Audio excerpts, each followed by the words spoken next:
In criminal investigations, when the victim's identity is discovered, it's a major breakthrough.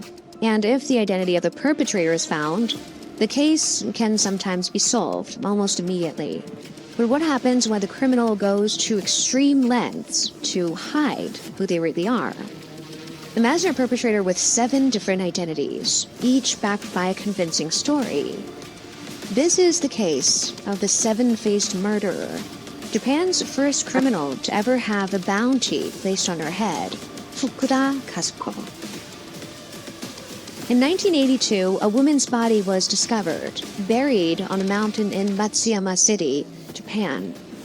The victim had been strangled, and it was clear from the start that this was a murder case. Identifying her wasn't difficult since she was buried close to her home. As police began their investigation, they noticed her belongings were missing, and the case was classified as a robbery, murder, and abandonment. The victim was known as the top hostess at a local bar. She had been strangled, but other than the mark around her neck, there were no other signs of trauma. The police questioned her family, friends, and coworkers, but none of it brought any new information to light. A few days later, something strange happened. The victim's father was alerted to suspicious activity in her bank account. Someone had tried to withdraw money, which raised alarms because his daughter was obviously no longer alive. He reported this to the police, who quickly started investigating the account. Around the same time, the victim's lover informed the authorities that some things were missing from their shared room, prompting further investigation. Initially, the police thought the perpetrator had slipped away under the cover of night, but then a key witness, the apartment staff, reported seeing 3 men and a woman loading furniture into a rental truck. This was a major breakthrough, as it allowed the police to track the truck using its license plate. From there, they traced the rental records and found a name connected to the case. Armed with this information, they paid a visit to the renter's family home to begin questioning. When the police arrived, Kazuko Fukuda's husband greeted them at the door. During the interview, he shockingly confessed that he was the one who buried the body on the mountain, but he claimed he did so under Kazuko's orders.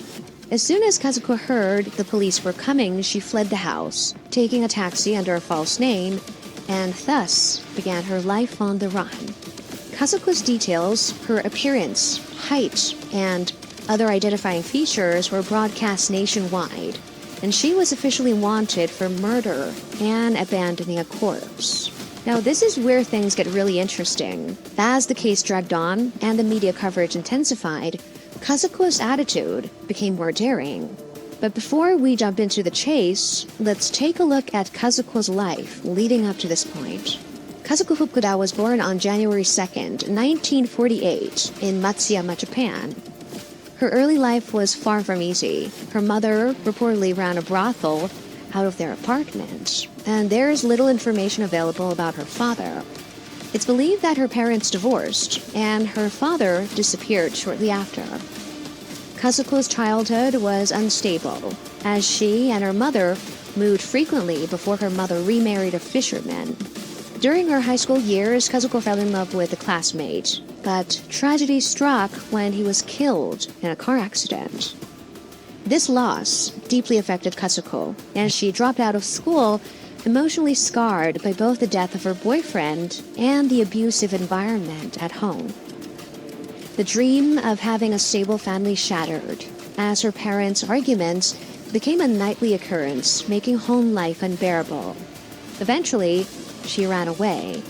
In 1966, at the age of 18, Kazuko's life took a darker turn when she was imprisoned for robbing the home of a high-ranking official in Japan's tax agency.